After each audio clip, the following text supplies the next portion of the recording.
अस्सलाम वालेकुम। आज जो हम पोस्टर बनाने जा रहे हैं वो एक इफ़ेक्ट है कि पॉप्ड आई, यानी कि ये जो इसकी आंखें हैं ना, मॉडल की। मॉडल जो है ये बिगी है, ये अमेरिकन जो है ना वो है रैपर। ठीक है, ये उसका पोर्ट्रेट है, उसके ऊपर वो हमने इफ़ेक्ट यूज़ किया हुआ है। ठीक है, ये बहुत ही अच्छा लग रहा है मेरे लिहाज से। तो आज हम इस इफ़ेक्ट का ना ट्यूटोरियल देखेंगे और ये पोस्टर किस तरह बनाएं, क्या प्रोसीजर है इस चीज़ का, ये सीखेंगे। तो ये अभी फ़िलहाल तो बना हुआ है।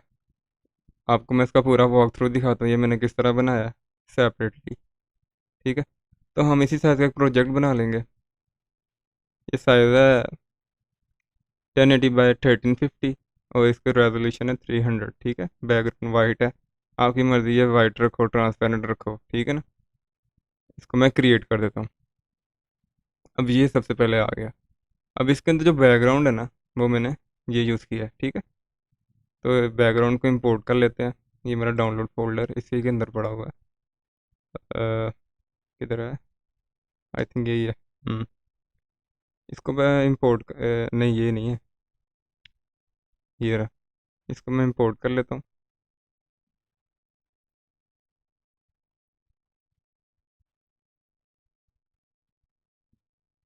और इसको रीसाइज कर लेता हूँ अपने कैनवस के साइज़ के मुताबिक। ये रीसाइज हो गया। ठीक है, अब जो मॉडल की इमेज है ना, बिगी, ये रही, इसको भी मैं इंपोर्ट कर लेता हूँ। ये आ गया। ठीक है, अब इसको रीसाइज कर लेते हैं सबसे पहले अपने कैनवस के मुताबिक। ठीक है, ये आ गई और इसको थोड़ा, हाँ, आई थिंक इधर ही है। हाँ ठीक है, इधर ही है तकरीबन। ओहो,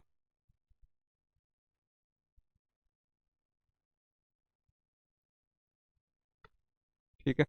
अब जिसका ये वाइट बैकग्राउंड है ना, ये रिमूव करेंगे कौन से टूल से? Quick selection. यहाँ से मैं क्विक सिलेक्शन मैंने ये सिलेक्ट किया और सेलेक्ट सब्जेक्ट को मैं जब प्रेस करूँगा ना, उस लेयर को सेलेक्ट करके तो आउटलाइन क्रिएट हो जाएगी मेरी मॉडल के बाउंड्री पर। ये सेलेक्ट सब्जेक्ट मैंने प्रेस किया।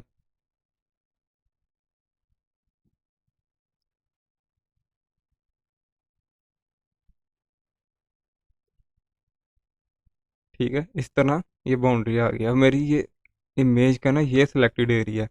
अब इस सिलेक्टेड एरिया को मैंने डुप्लीकेट करना है कंट्रोल जे से। जब मैं इसको डुप्लीकेट करूँगा तो ये न्यू लेयर बन जाएगी। तो नीचे वाली लेयर को अगर मैं डिलीट करूँ तो ये विदाउट बैकग्राउंड ये मेरी इमेज आ गई है। ठीक है, अब ये जो कट आउट है ना, ये जो है, ये वाला टूल जो है ना, ये पॉलीगॉन लासो टूल, इसकी हेल्प से लिया जाएगा। ठीक है, तो सिंपल, इस सिलेक्शन को मैं डुप्लीकेट करूँगा कंट्रोल जे से। ये मेरी डुप्लीकेट होगी। अब इसी तरह दोबारा इस लेयर को सेलेक्ट किया, इस आई को भी मैं डुप्लीकेट कर लेता हूँ। ठीक है, और कंट्रोल जे प्रेस किया तो ये जो मेरा सिलेक्टेड एरिया ये भी डुप्लीकेट हो जाएगा ऐसे। ठीक है, अब मैंने अपना मूव टूल किया और इसको रिसाइज करता हूँ ताकि ये कुछ ऐसा सा इफेक्ट दे। इसको पकड़ा और थोड़ा सा रिसाइज कर दिया। ठीक है, इसको एडजस्ट कर लेता हूँ इसकी आई की लोकेशन पर। ठीक है, और इसके साथ भी ये वाली जो है, इसके साथ भी इसी तरह थोड़ा सा इसको इंक्रीज कर देता हूँ। कुछ ज़्यादा ही हो गया, आई थिंक इतना ही। हाँ, ये इनफ है। ठीक है, ये हो गया। अब ये बहुत, यानी कि ऑड लग रहा है। ठीक है, अब ये इफेक्ट इतना अच्छा नहीं लग रहा, इसलिए इसके नीचे मैं ड्रॉप शेडो ऐड करूँगा। ये इसके नीचे ड्रॉप शेडो, थोड़ी सी ओपेसिटी इसकी इंक्रीज करता हूँ। ठीक है, और साइज रेड, हाँ ठीक है, ओके। अब ये वाली लेयर के ऊपर ड्रॉप शेडो इफेक्ट अप्लाई हो गया। अब इस लेयर के ऊपर, यानी कि ये जो आई है, इसके नीचे भी यही करना है। तो इसको सेलेक्ट करूँगा और ऑल्ट प्रेस करके होल्ड करके इसको इसके ऊपर ड्रैग करूँगा तो उसके ऊपर भी अप्लाई हो जाएगा इस तरह, ठीक है। ये हो गया, ठीक है। अब नीचे वाली लेयर पे फिल्टर अप्लाई हुआ हुआ है, ठीक है। एक तो ये देख रहे हैं ग्रेनिश, ये जो ग्रेन्स बने हुए हैं, तो ये फ़िल्टर अप्लाई करने के लिए इसको सेलेक्ट किया और फिल्टर्स में जाके हाँ नॉइज़, सॉरी, ठीक है। ऐड नॉइज़ को प्रेस करूँगा तो वो इस तरह हो जाएगा, ठीक है। अभी इतना है, थोड़ा सा इंक्रीज़ करना है, इंक्रीज़ कर लो। हाँ इनफ है, ओके कर दिया, ठीक है। अभी ये इस तरह का हो गया, ठीक है। अब जो नेक्स्ट चीज़ है ना, ये आप देख रहे हो थोड़ा सा, ये रफ सा है, ठीक है। अब ये रफ जो टेक्सचर है, रफ टेक्सचर, वो मैंने यहाँ डाउनलोड करके रखा हुआ है, ये वाला, ठीक है। इसको मैं इंपोर्ट करता हूँ, ठीक है, और इसको रीसाइज कर लेते हैं।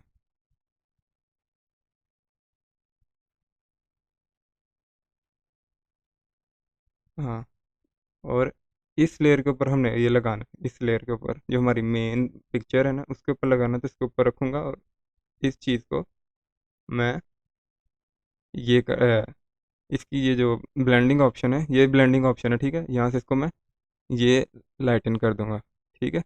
या ये, ठीक है। और ओपेसिटी इसकी डिक्रीज करूँगा तकरीबन 30। अब ये इस तरह का हो गया, ठीक है। इंक्रीज़ करना चाहते हैं इंक्रीज़ कर लो, 40 कर लो, 43। अब ये इस तरह का हमारा हो गया। अब जो रिमेनिंग चीज़ है वो है पीछे वाला टैक्स, ठीक है। ये फॉन्ट मैंने यूज़ किया ना, ये ये फॉन्ट का नाम है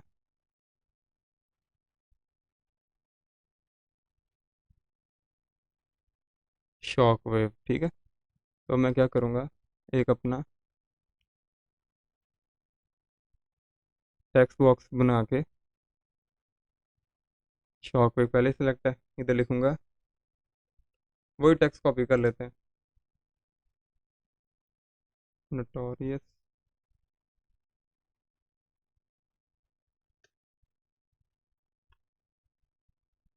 बिग, BIG, बिग, ठीक है।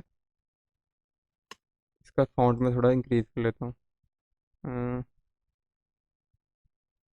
ठीक है।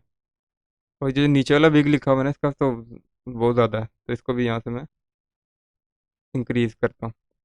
अब सारे सेलेक्ट टेक्स्ट को सेलेक्ट करके ये जो स्पेसिंग है ना इसको एडजस्ट करना है। इसको पकड़ा, इधर गया, और ये ऑप्शन है स्पेसिंग का, ठीक है। यहाँ से जब मैं इसकी स्पेसिंग, इसको थोड़ा इंक्रीज कर देंगे, वो शो ही नहीं हो रहा बिग, ठीक है। हाँ, ये इस तरह हो गया, ठीक है। ये ऊपर वाला तो बहुत बड़ा हो गया है, तो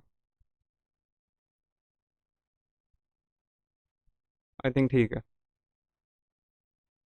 ठीक है। अब ये ऊपर आ रहा है, इसलिए इसको पकड़ के मैं इसके इस लेयर के नीचे रख दूंगा, इस तरह, ठीक है।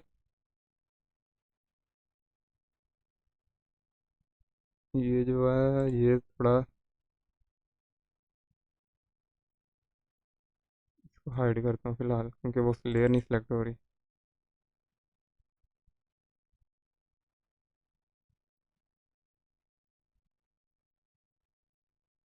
इसका साइज थोड़ा डिक्रीज करता हूँ, हाँ इतना इतना है। और नीचे जो बिग है ना उसका फॉन्ट अब थोड़ा इंक्रीज करूँगा ताकि वो शो तो हो, इनफ, ठीक है। ये इस तरह हो गया, थोड़ा सा इसको ऊपर को करता हूँ, ठीक है। अब ये कुछ इस तरह का हो गया, ठीक है।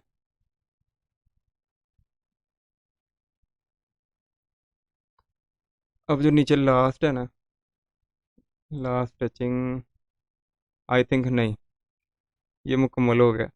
लास्ट टचिंग जो है ना, ये देखो, ये देख रहे हो, इसके यहाँ शेडिंग है, ठीक है। इस शेडिंग को ऐड करने के लिए इस सेलेक्ट को मैं दोबारा सेलेक्ट करूँगा और इसके एफेक्ट्स में जाके बेवल एंड एम्बोस, ठीक है। तो ये इसकी सेटिंग है, ठीक है। ये आप कॉपी कर लीजिएगा, अगर आपने रीडिज़ाइन करना है तो ये बेवल एम्बोस इसके ऊपर अप्लाई हो गया। और इसको ओके कर देता हूँ। अब इसमें एक मसला है, ये देख रहे हैं आप, ये पीछे वेव्स हैं पेपर की, ठीक है। मैं चाहता हूँ ये जो राइटिंग मेरे जो लिखा हुआ है ना, इसके ऊपर भी ये वेव्स आएँ, ताकि इस तरह लगे कि ये जो मैंने टेक्स्ट लिखा है ना, ये पेपर के ऊपर है, ठीक है, इस तरह ऑड ना लगे। तो मैं इसको पकड़ूंगा टेक्स्ट को, और इसकी अब ब्लेंडिंग मल्टीप्लाई कर दूंगा। अब देखो ये जो वेव है ना, ये पीछे जो पेपर का रफनेस है, वो इसके ऊपर भी आ रही है, ये जो मैंने टेक्स्ट लिखा है। तो अब हमारा ये जो पोस्टर है ना, कंप्लीट हो गया है, ठीक है। ये जो आई पॉपिंग इफेक्ट है, ये इस तरह बनता है। तो आई होप आपको ये वीडियो अच्छी लगी होगी, इन्फॉर्मेटिव लगी होगी।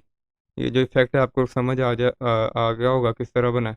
अब ओवरऑल ये वीडियो थी ना, ये वाली, ये पूरे पोस्टर की थी, लेकिन जो आई पॉपिंग इफेक्ट है ना, वो सिंपल इस टूल से है, ठीक है।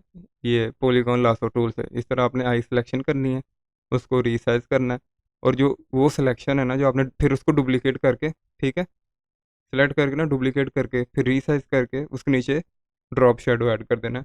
तो ये एक पॉप इफेक्ट लगेगा, यानी कि ये जो आईज है ना, ये पॉप लगेंगी, ठीक है। बाकी आप इसके ऊपर और भी वर्किंग कर सकते हो।